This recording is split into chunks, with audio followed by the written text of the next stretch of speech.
What would you do if every dollar you earned came with a cost you couldn't see? What if your paycheck was silently stealing your peace, your relationships, your identity, bit by bit? I want you to imagine something with me. You've just landed the job you always dreamed of. The salary? It's more than anything your parents ever earned. You're sitting in a penthouse apartment, scrolling through Amazon on your phone, ordering things you once told yourself you'd never be able to afford. Sounds like success, right? But here's the twist. You haven't spoken to your best friend in months. Your sleep, non-existent. You find yourself awake at 3 a.m., heart pounding, thinking not about dreams, but deadlines. And when you finally close your eyes, your brain won't shut off. Did I forget to send that report? Will I hit my monthly targets? What if I fall behind? Now pause, because this isn't just your story. It was mine. 2 years ago, I thought more money meant more happiness. I told myself, once I hit 6 figures, I'll finally breathe. I'll finally relax. So here's strategy 6, my lifeline during the storm.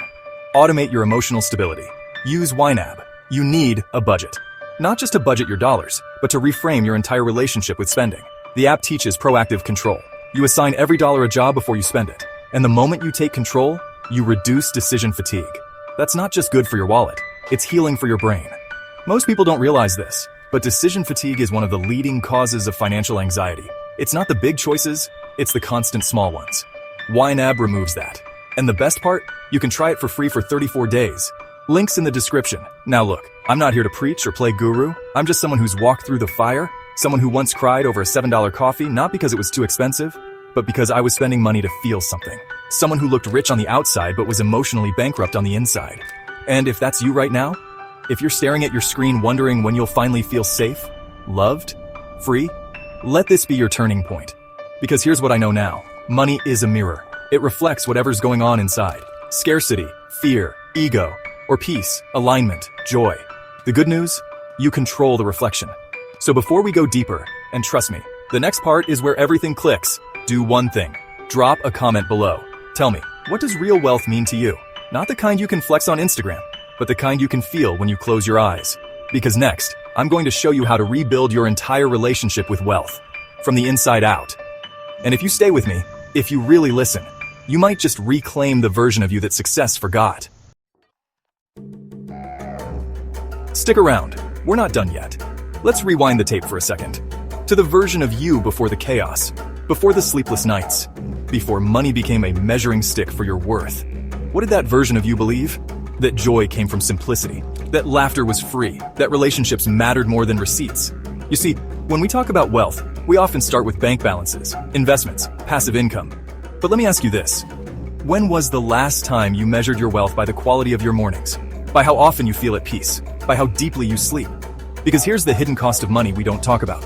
The mental rent it charges us in silence. I want to introduce you to someone. Her name is Naya. She's not famous, she's not a financial influencer, but she taught me more about money than any millionaire ever did.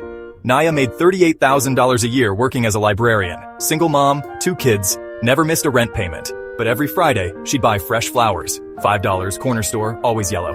One day, I asked her, "Why do you do that? Wouldn't that money be better saved?" She looked me dead in the eye and said, "Because I refuse to let money make me feel like I don't deserve beauty." Let that sink in. You don't need millions to feel rich. You need permission to protect your peace, to honor your values, and to believe that joy isn't something you have to buy back later. So here's the next step.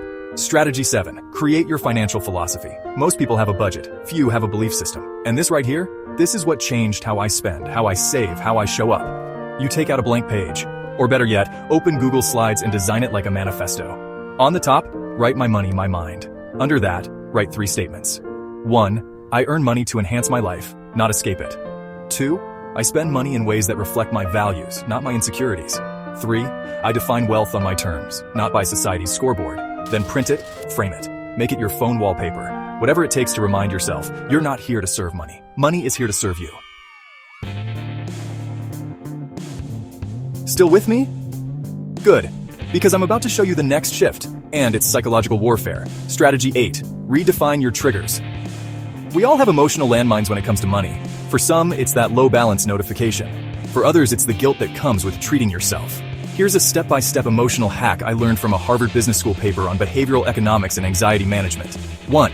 Name the trigger. For me, it was getting surprise bills. 2. Write the fear beneath it. I'm afraid I'll never catch up.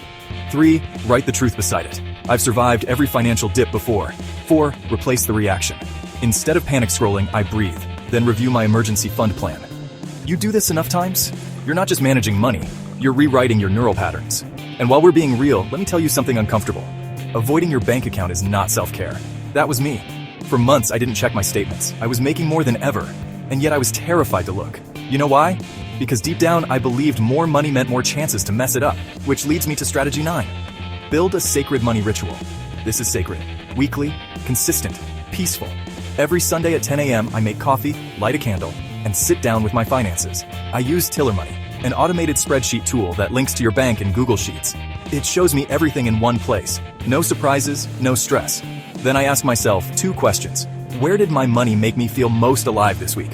Where did it feel like a transaction, not a transformation? That one ritual, it turned financial management into financial alignment. And here's what's wild. Within 6 months of doing that ritual, I didn't just save more. I felt safer, happier, lighter. Listen, if no one has told you this yet, you deserve to feel safe with money. You deserve to feel worthy even when you're not earning. And you are allowed to feel rich before you ever feel ready. Before I go into the final stretch of this journey, before I show you how to heal the deepest emotional wounds around wealth, take a second. Breathe. Comment below. I choose peace over pressure.